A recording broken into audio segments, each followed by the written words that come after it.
Hello everyone, nubkeks here. Welcome back to Nub Raids. In today's video, we're going to rank the free login champions that have all been in Raid Shadow Legends. Some of them are still there in the game, like Visix, who is a 9-month login champion. And then we've got others like Sun Wukong. That was a limited time, I think for a couple of months or so during the year, was a free login champion. Now it's just a regular champion you can pull from shards. We even have some exclusives like Ninja that you simply cannot get in-game anymore. Why are we talking about this right now? Well, Elhain, it was actually Saphira made this tier list. Elhain did it for a video. I want to give my take on it, but most importantly, we know that there is a new free login champion coming to Raid Shadow Legends. I can actually tell you with 99% confidence, I will predict the date. Let me tell you why. Well, if I jump over to Steam right now, the Steam store, I look at Raid Shadow Legends. Raid Shadow Legends is planned to release on Steam on the 9th of January, 2024. That's approximately 11 days from now. I will make a prediction with 99% confidence that we will see a new login legendary come to the game on the 9th of January, approximately 11 days from now. I think that's very, very, very, very likely. So, yeah, that is my prediction. There you go. We'll see. Does it happen? Does it not?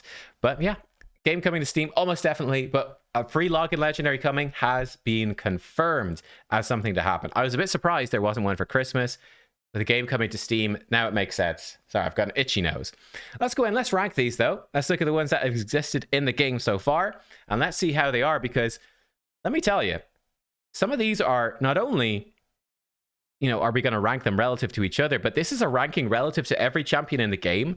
Some of these champions are legitimately S tier. Some of the best champions in the game. Like, one of my most used my main nuker that I use in this game is a login legendary, which is just crazy.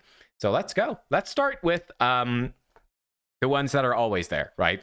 The permanent ones. Let's go with Scyl the Drakes, who's the first that you get 6 months in. Let's get controversial. Ash is going to be rolling. He's got to be tossing and turning in his sleep tonight. He's going to be having nightmares for this. I think a lot of people instinctively feel that Scyl the Drake, she's an S tier, but objectively speaking, that's simply not true, right? Scyl the Drakes is rated so highly. Actually, there's two factors for this. Number one is for the time that you get her in the game. 6 months into the game, it's still relatively early in the game. And yes, having a healer reviver with some crowd control is very, very strong at that point in the game. So you might often feel that she's S tier. Also, though, a lot of this comes from the fact that we are rating Scyl the Drakes as people have been playing for 2, 3, 4, maybe 5 years of this game, where, yeah, she was insanely good back then.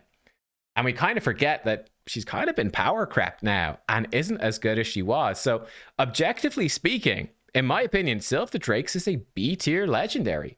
It's true. I was looking at I'm trying to figure out how to say it. I think people are saying Cleopterix. It's Cleopterix here. But Scyl the Drakes, if we jump over to her, what do we have going on?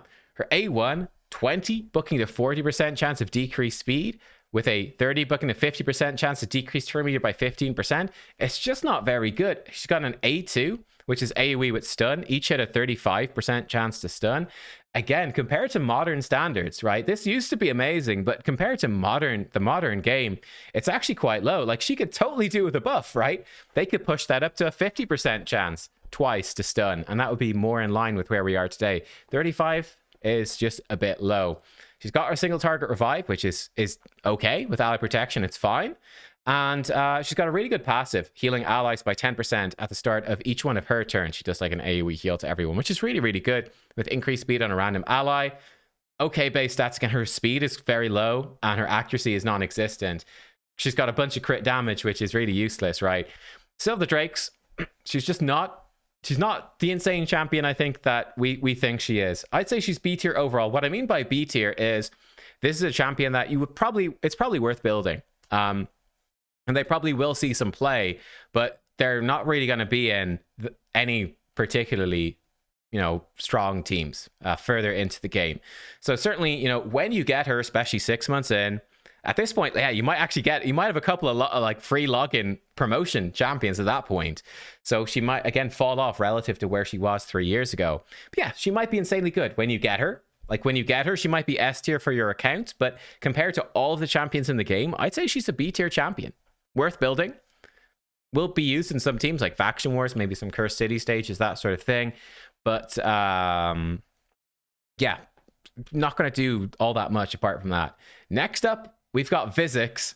We're staying on Spicy Train. We're going to Spicy Town. Visix is better, significantly better, I would say, than Scyl of the Drakes. I'm saying it. I'm putting Visix in the A tier. I think Visix is actually phenomenal and consistently one of the most underrated champions. Again, I feel like Scyl of the Drakes being amazing and Visix being meh comes from 4 years ago. It's a viewpoint from 4 years ago that absolutely doesn't reflect the game today. Visix is now incredibly good. She has an AoE on a 3-turn cooldown, 100% chance of decreased speed ally protection for your team, then another AoE on a 3-turn cooldown with a 100% chance to place provoke and give her a shield. Her A1 double hitter, each hit a 100% chance to decrease turn meter by 15%. Like the A1, you compare that to Scyl's, right? Scyl, it's like, 50-50. Maybe she puts the turn meter back 15%, maybe not. Visix is like 2 hits, guaranteed to push turn meter back 15% each, and give her 15% turn meter if it does push them back. It's a lot better. She does still really struggle with the base speed and accuracy. That stuff is a bit rough, but Visix actually does really good damage with the AoEs. She's a pretty hard carry for Doom Tower hard. She's a pretty darn hard carry for Hydra as well, with the decreased speed ally protection and a 3-turn AoE provoke. She's very strong. Yeah, Visix genuinely will see a lot of plays, a lot of play. I use her, and I could arguably put her in S tier, honestly, because I use her in my Hydra teams. Like 3 years into the game, right? Am I using Scyl of the Drakes? Nope. Am I using Visix? Yes, she's on my best Hydra team. Actually uses Visix, which is insane. I wouldn't put her S tier because there are better champions than her that can do that job, but on my account, she is the best, which is kind of nuts, right? So there you go. After Visix, then we come to Cleopterix. I had to really check and make sure I was saying it right, but Cleopterix, I think is how you say it. I'd probably put Cleopterix in the C tier. Yeah, I'd probably put her in C tier. This is a champion. She's not bad. Not D tier. Not a D tier champ. She's C tier, right? She's okay, but this is a champion that you might not need to build. What does she do? Pretty simple. She's the Spirit Affinity attack-based champion. She hits really hard. She's got a couple of AoEs, but a little bit long on the cooldowns. But yeah, she hits hard AoE. Simple as that. 3-turn AoE with increased crit rate, crit damage. So this does hit pretty hard. Can do block active skills if they're under Hex. She has a second AoE, increased accuracy on herself and AoE Hex. Can put fear on enemies under Hex. A pity this is a 4-turn. If this was a 3-turn, I'd put her up to B tier. She'd become a lot better. But yeah, her A1 can put weaken. And she can counterattack maybe with her passive, though it's not super useful. Yeah, Cleopterix. Look, she's a good damage dealer, a good spirit damage dealer. You got to be playing the game for over a year to get her. I think she's totally fine. My main issue is that, again, we've just seen a lot of power creep with damage dealers, especially in the last year, I would say. Like, we're going to talk about him. Sun Wukong absolutely blows her out of the water when it comes to being a damage dealer, a spirit damage. He's so much better. So yeah, I think this is a champion. You might use her.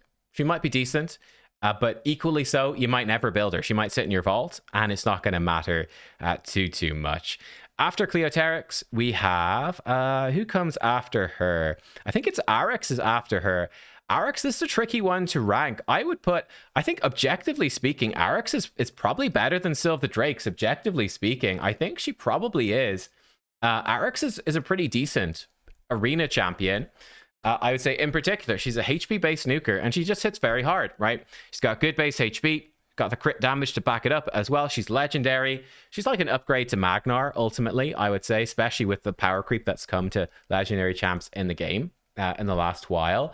But yeah, her A1 is an AoE. She can give herself counterattack and ally protection to your team. Her A2 is an AoE that hits pretty hard and can stun. She's got a really nice passive as well, getting turn meter whenever an ally crits and healing her every time an enemy crits anyone, right? Anybody, which is cool. So she's a good solid champion. She definitely gets use in arena. I see her quite a bit. She's very strong there. She's very strong in Cursed City.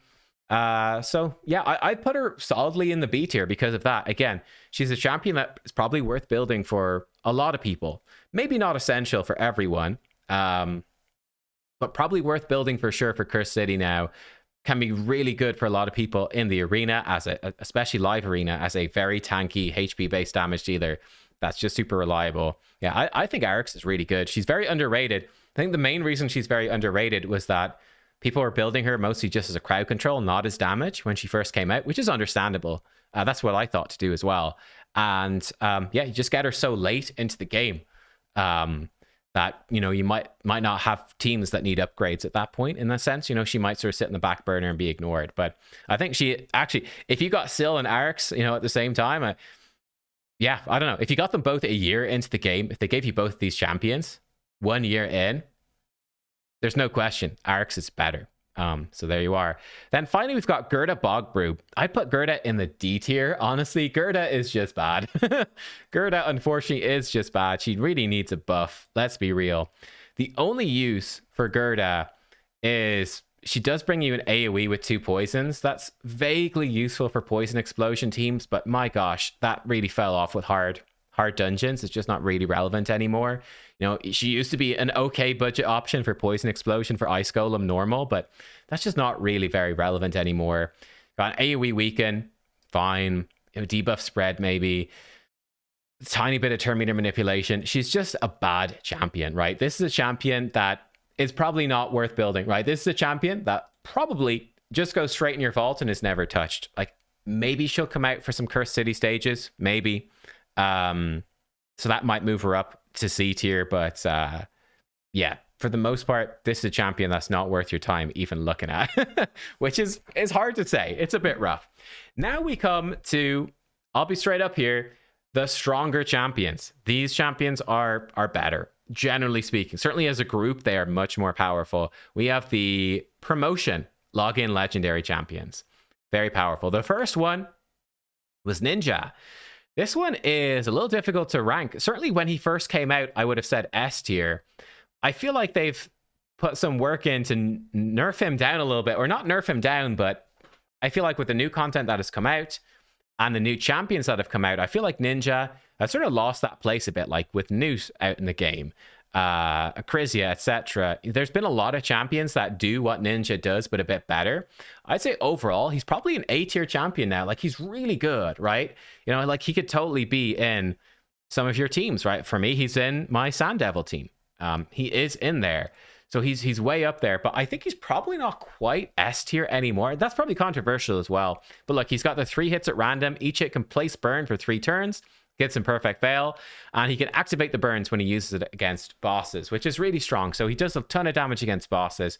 He does have an AoE freeze against the boss. It ignores defense and decreases the A2, which is honestly decreasing the A2 cooldown is the main use for it. He's a decreased defense A1. He stacks up his attack and crit damage, which is very strong. Against bosses, it stacks it up faster, though to the same cap. Yeah, like, so the sort of problem you run into is that he does need a lot of accuracy, obviously, to land this stuff. And ultimately, for a lot of these bosses, you're better off building him tanky, so he doesn't really get to use the bonus stats here. Like, he needs to survive to actually work against the bosses. But yeah, he's A tier, arguably S tier. I think that's probably, people might disagree with me there. They'd be saying, man, Ninja, you've rated a bit too low.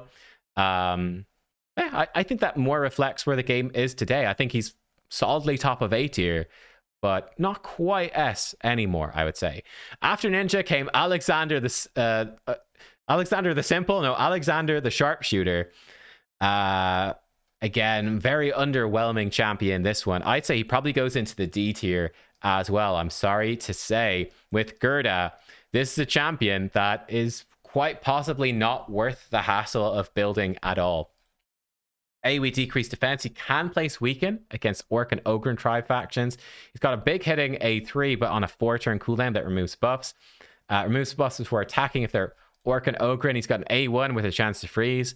75% against Orc and Ogrins. Accuracy in all battles, aura. Base stats are okay, but not insane. He's just really underwhelming. This was definitely by far the most disappointing one. After this one, they're like, okay, let's just make them ridiculously good, guys. Let's make these champions like just potentially completely overpowered. We're not going to make this mistake again. Yeah, Alexander, he's a fine champion. Like, he's okay, but it takes legendary books. Is it worth investing those legendary books. If you do build him up, like he's maybe even more useful than Cleopterix, right? As a decreased defense champ. He's probably going to see some play in Cursed City. But honestly, I feel like this is a champion you could never build, and it would not affect your account too much. Like I tried to make him work, and he's okay. He's fine. But you really don't need to use this champion. After Alexander, I believe we had Deliana. I would put Deliana probably in the B tier. And probably even above Scyl, honestly. Deliana, she's an AoE damage dealer with lots of healing and block buffs, which I think is a useful just set of skills, right? AoE block buffs that does healing for your team. A1 with leech. Again, because they're AoEs, she can do good damage. She can do stun set stuff. She's got, again, solid base stats. The speed's a bit low, but good base accuracy. Very tanky. She does have decreased resist single target, which is not super useful. And yeah, gets a bunch of accuracy for the more HP she has. So she's easy to build. She's going to do good damage. AoE. HP in all battles aura. I think that this is like sort of a perfect login champion in a lot of ways. I'd say she's kind of perfect. She's not crazy overpowered, but she's very useful. Super useful. Visually, she looks super cool. She's great. I think Deliana was a big win. Yeah, I'd put her probably in the B tier of like, yeah, you probably want to build this champion. You might not need her, right? You might not need her, but she's, I think all of these, yeah, the B tier, like, oh, I might not ever use those champions, but I can recognize that they're quite good. And if someone built them up, you'd be like, yeah, that makes sense. That makes sense. Yeah, you totally could have teams where they'd be really useful. Whereas like A tier and above is like, you really should build these champions. I'm kind of shocked you haven't built these champions. After that, I believe was it Ultimate Death Knight next or Ronda? I've forgotten what the order was. I think it was Ultimate Death Knight next. I think. We might get the order slightly wrong. I've forgotten what the order was. Let's go Ultimate Death Knight. I would put Ultimate Death Knight in the S tier. I think he has to go in the S tier. The first S tier champ. This is like a must build for every account. You must build Ultimate Death Knight. He is that good. The way he works is really very simple. It's really all about too awesome to die. Whenever an ally is attacked, 100% chance to block that hit and redirect it to Ultimate Death Knight instead. He's got 97 base speed. Actually not the slowest, funny enough. Scyl is slower, wasn't she? I think Visix is the same, 97. So he's very slow. But yeah, you just put him in Stone Skin and he sits there in arena and redirects all the single target damage. He's like a hard counter to single hit, single target damage champions in the arena. Like Rotus the Lost Groom is a big one. Taras A2 he's very, very strong against as well. Stuff like that. So he's pretty huge as a very, very useful arena champion. Very useful. Yeah, he can do some cool stuff outside of that as well, but he is just so strong in arena. It's absolutely worth having. You want him, you need him really in your live arena draft as something that you can pick. You're gonna need him for tag arena. You're gonna want him for classic arena even as well, potentially. Like, this is a champion that will see a ton of play. He's S tier, in my opinion, no question. After that, I think was Ronda. Ronda. I would put Ronda in the A tier over Visix for sure, I think. I'd say I'd probably put Ninja a bit higher, but I'd be putting Ronda like top of A tier as well. Ronda is just a very strong damage dealer. Simple enough. Very strong, mostly single target, right? She's got a very hard-hitting triple hit A1, potentially a 4-hitting A1. Hits really hard, and she's got a chance to join in on every attack and do an ally attack, which is really good.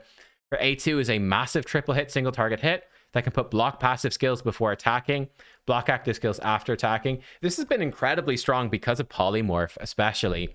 That Ramantu is the other one that can put block passive skills, but Ramantu is just destroyed by Polymorph. We do have a nerf for Polymorph coming in January, February, early next year anyway, next couple of months or so. So yeah, Ronda was sort of the only, or one of the only ways to deal with Taras Marishka, you know, that sort of stuff. Wukong, Rotus, these sort of things. She was very good against them because of the block passive skills in particular, and Ramantu just not working in high-end arena. So she's very good. She also got a big AoE here too.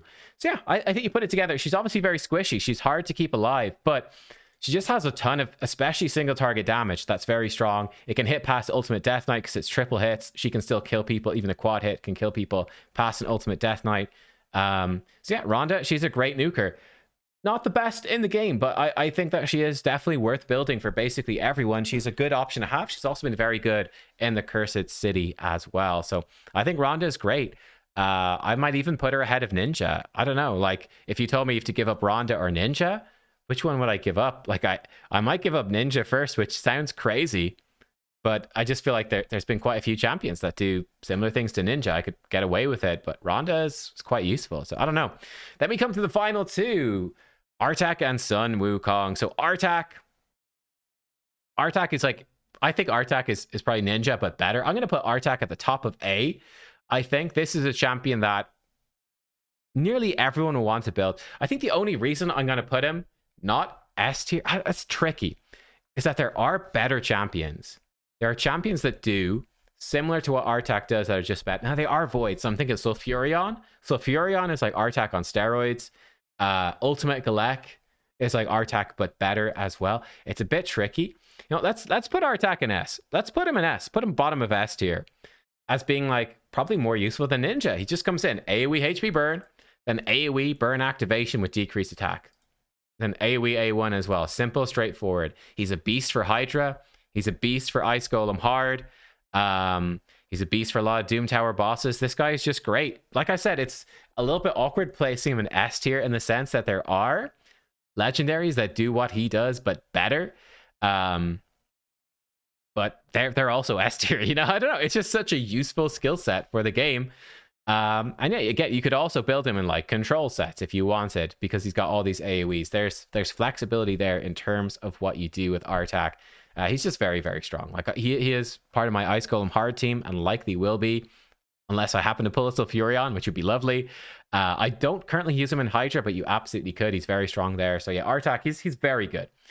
Very, very, very strong champion. And then we come finally to Sun Wukong, who in my opinion is actually the strongest login champion we've ever had. I put Sun Wukong at the top of S tier. I think he is insanely, insanely good. He is a must build champion. Must build. Mostly for Arena, but he's also good for Hydra. He comes into Hydra with the AoE, buff steal, and block buffs. That happens before attacking, so it goes through Poison Cloud. It's not affected by Affinity. It's a 3-turn cooldown. Very, very strong. This is obviously great for Arena as well. He's got an insane Arena aura, and his A2 is just insanely good, right? Ignoring 50% defense and then splashing the damage. The damage this does is nuts. You can also build him high accuracy as a polymorph unit. Very, very strong. But yeah, I just think he is my main Arena nuker. Like I said, I've been playing this game for 3 years. He is the best nuker I have on my account in Arena. He is better than every Void nuker I've ever pulled. He's better than every regular nuker I've ever pulled.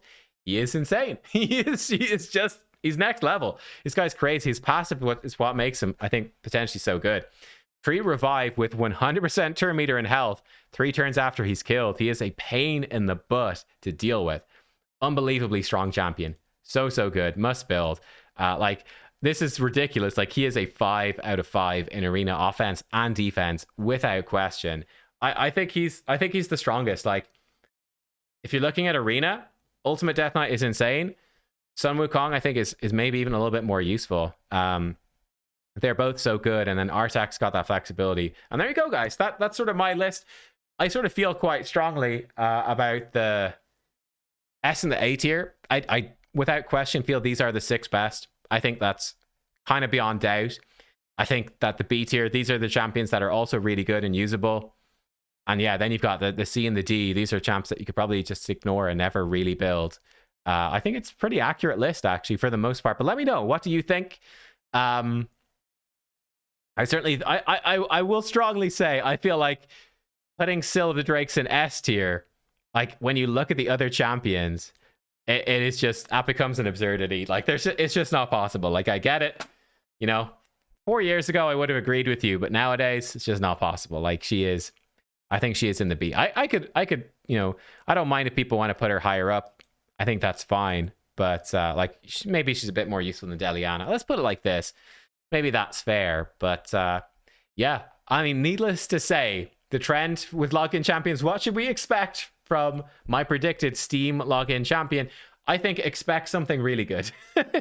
is the moral of the story, is the more recent ones have been absolutely insanely strong, right? They've been so powerful. Crazy good. So yeah, I expect something pretty insanely good coming out soon. There you go. Thank you for watching. Let me know what you think, and I will see you all next time. Goodbye.